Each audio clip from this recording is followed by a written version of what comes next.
Esta serie nace de la búsqueda de temas que fueran relevantes para los cultos de oración, con el propósito que estos espacios sean de interés en cuanto a los temas que se tratan, como a la forma de hacerlo, al igual que al tiempo de oración que dedicamos en los mismos. No solo pensando en una generación, sino con la idea de despertar interés en las diferentes generaciones que componemos la Iglesia, como también los diferentes grupos sociales y culturales que formamos nuestra comunidad.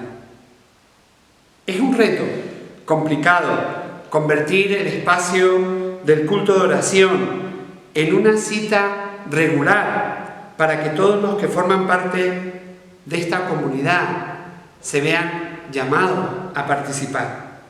Convertirlo en un espacio de encuentro, de oración comunitaria, por aquellos temas que nos preocupan como familia, por aquellos temas que queremos orar de forma conjunta, unida, y también por un espacio que nos ayude a crecer espiritualmente.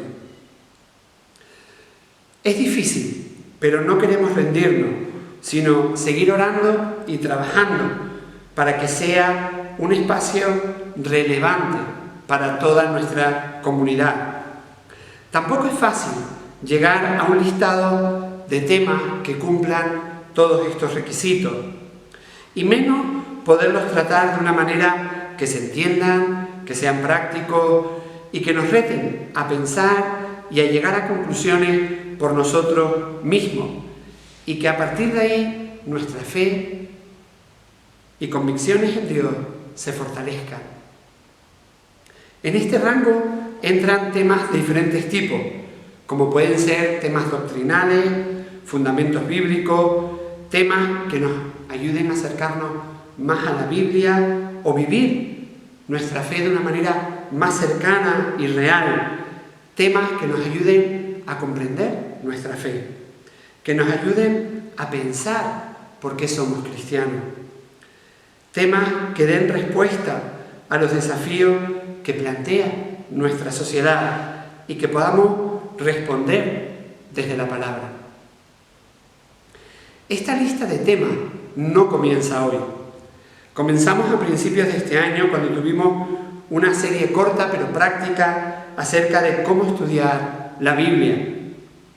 Y la continuamos con dos temas de doctrina, como fueron la Trinidad y el Espíritu Santo, que estuvieron a cargo de Ángel Sierra. Temas que nos ayudaron, por un lado, a acercarnos mejor al texto bíblico y, por otro, a comprender mejor temas doctrinales importantes para nuestra fe. La serie que comenzamos hoy entra dentro del grupo de temas que nos ayudan a comprender, a entender mejor nuestra fe, a saber que tiene sentido el creer en Dios, que nos ayuda a explicar también a otros el sentido del cristianismo y que vale la pena creer en Dios. Que creer en Dios no implica un suicidio intelectual, sino que tiene razones, que hay razones de peso para ello. Queríamos empezar por algo sencillo, pero al mismo tiempo fundamental, que nos ayudara de alguna manera a cuestionarnos por qué creemos lo que creemos, por qué somos cristianos, al mismo tiempo que aquellos que no lo son también se puedan cuestionar por qué no lo son, por qué no creen lo que no creen. Podríamos plantear la pregunta al revés. De hecho, la serie se llama ¿Por qué creemos lo que creemos? Y queremos comenzar escuchando a Luis Flaque, que él nos va a compartir o responder esa pregunta. ¿Por qué cree lo que cree? Hola, soy Luis, tengo 26 años y de momento estoy haciendo un doctorado en física en Alemania. La pregunta que me hicieron es ¿por qué creo lo que creo? Y en realidad hay varias respuestas, digamos, que podrían ser Una es porque me he criado en una familia por parte creyente. Entonces, desde pequeño he escuchado lo que dice la Biblia, me congregué en una iglesia, entonces ya conocía lo que es la fe cristiana o la vida cristiana, digamos. Por otra parte, también creciendo uno se hace sus propias preguntas y yo metido en el campo de ciencia, pues también vi la naturaleza y pensaba de cómo va todo eso de la fe y de la ciencia. Y en realidad no me resulta muy complicado ese tema porque si yo estoy viendo o trabajando, investigando sistemas de cómo funciona la vida, cómo funciona este mundo, veo que cuán complicado es. Y aparte de la vida de una simple célula que es muy pequeña, pero es muy complicada. Es más complicada que un coche, un avión o un satélite que pueda haber. Y uno no anda por la calle diciendo, hay un coche aquí, qué casualidad que se formó, sino cada uno inmediatamente sabe que ese coche ha sido construido por otros hombres. Igualmente, por ese lado me resulta más fácil creer que hay un creador en lo que es nuestro mundo y en lo que es la vida, de que todo haya sido casualidad. Y bueno, por tercer lado, ¿por qué creo lo que creo? ¿Qué es lo más importante?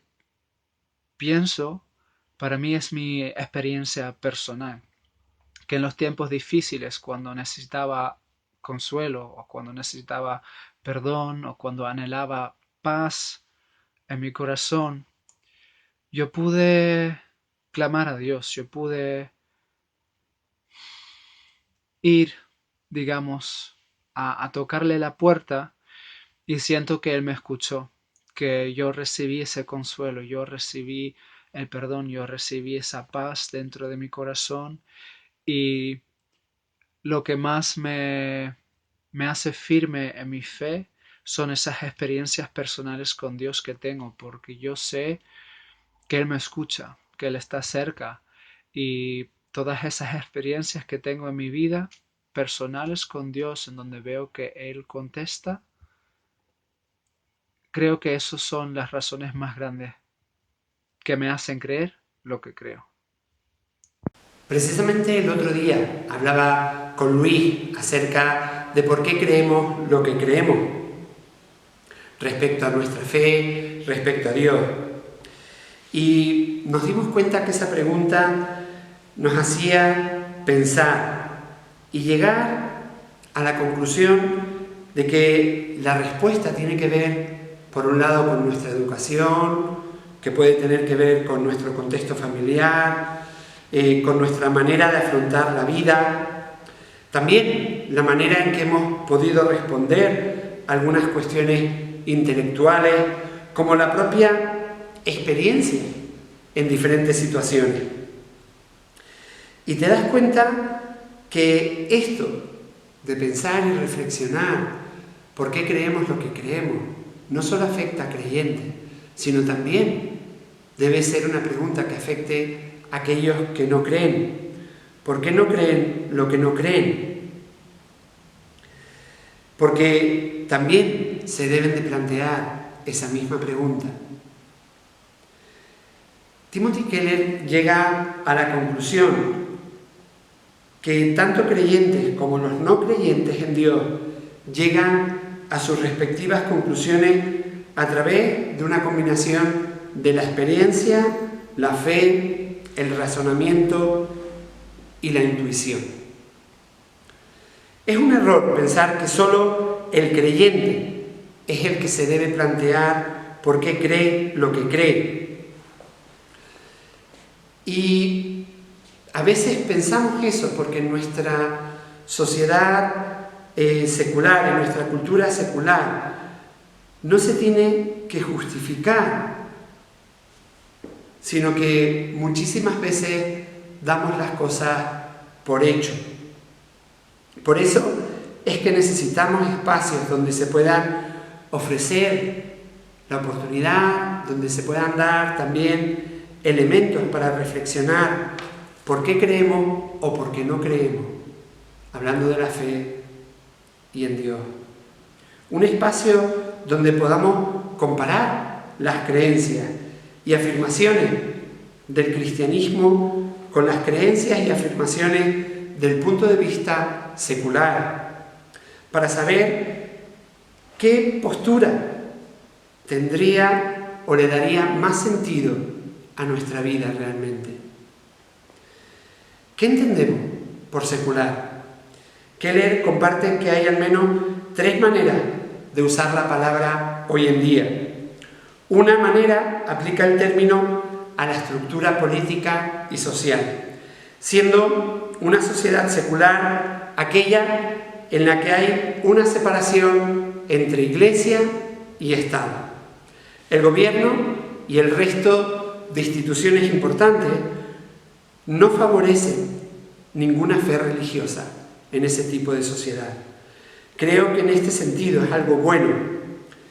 Las experiencias históricas donde uno ha influido en el otro, hemos podido ver que el resultado no ha sido bueno.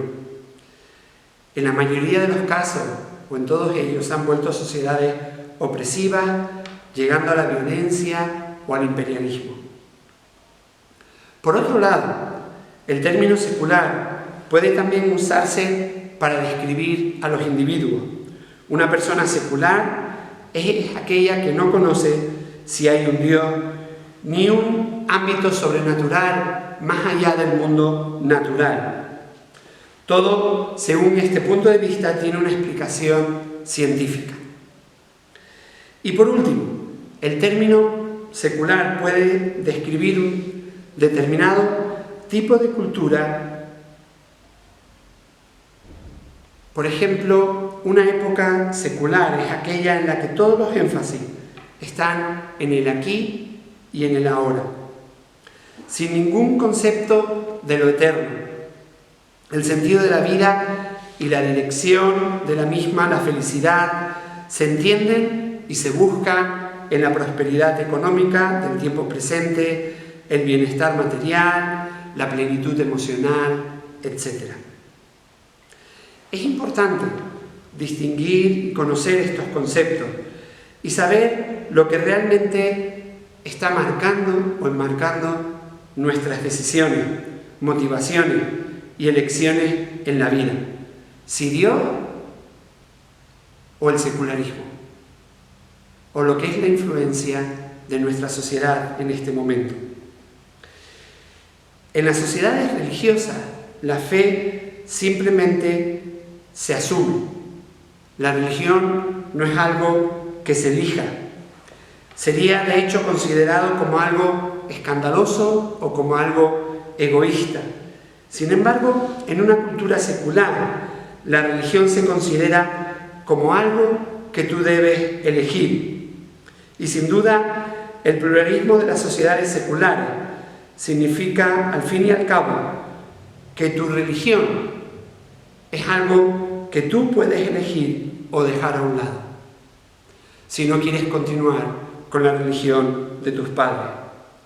Por esta razón, debes de tener una justificación para tus creencias, ya sea que tengas un fundamento racional o quizás uno más intuitivo o práctico.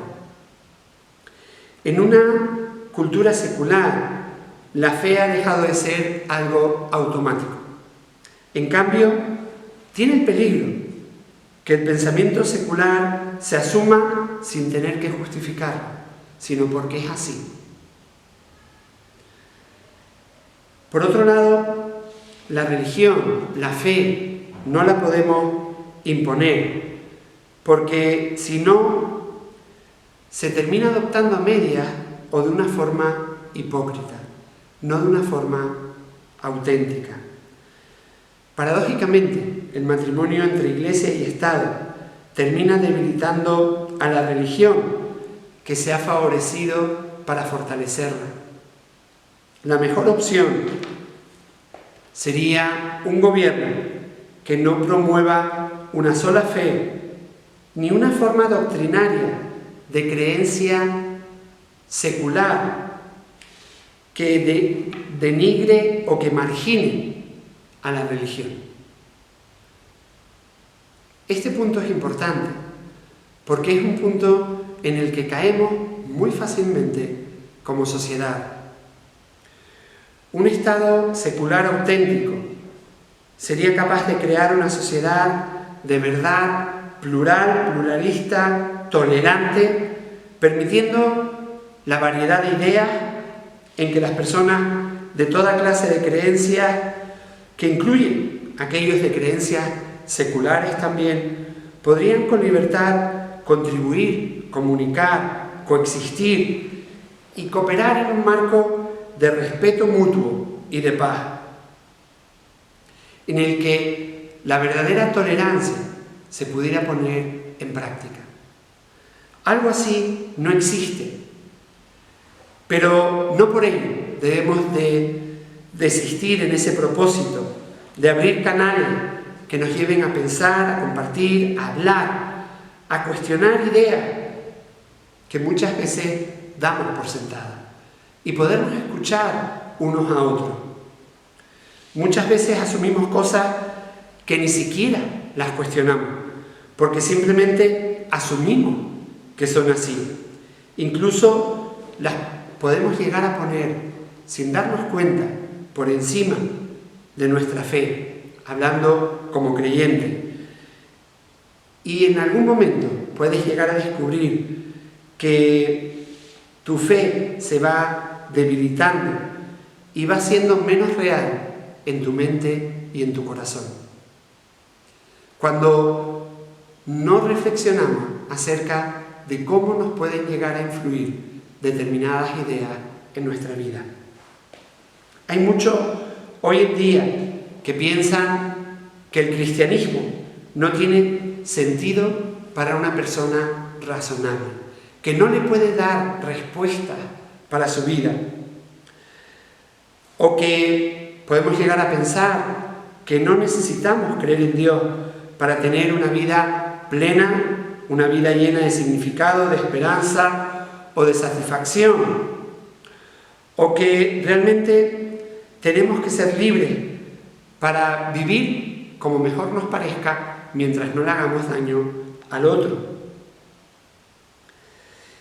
Y podemos llegar a pensar también otras muchas cuestiones que nos transmiten que Dios no es necesario para vivir, ni realmente existen evidencias de su existencia, que realmente no hay razones de peso para poder creer que existe. Si estas ideas te han venido alguna vez a la cabeza, si te sientes identificado con alguna de ellas u otras parecidas, o estás luchando con alguno de estos puntos, te animo a que pensemos juntos en estos espacios que tenemos por delante. O si te has planteado realmente, aún creyendo en saber por qué has llegado a esa conclusión, te animo a que pensemos juntos en estos espacios que tenemos por delante.